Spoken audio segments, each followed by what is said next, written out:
When you sort of look at what's been happening since the ceasefire, the agreements, or rather the UN resolution that was passed more recently, you realize that this is actually a way to sort of transform the genocide into something that's considered more acceptable on a global level.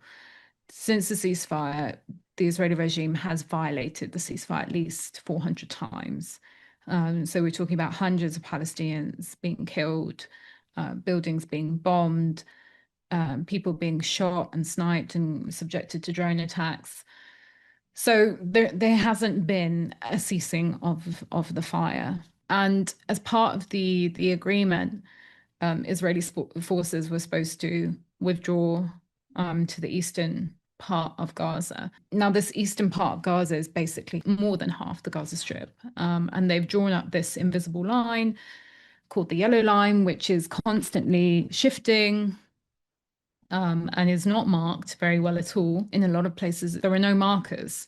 And so inevitably, people are crossing this line. Some are trying to go home, some, don't even realize they're crossing it. And when they do, they're being shot by Israeli soldiers and often killed. So this is still very much an active genocide, an active war zone.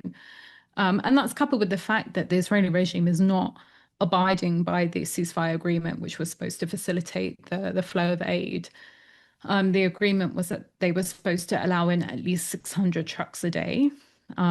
Reports on the ground estimate that between 150 and 200 trucks a day are being permitted in. This is a drop in the ocean of what's actually needed for a population that has been subjected to genocide for the last 2 years. And they're doing everything in their efforts to make this a stalled process.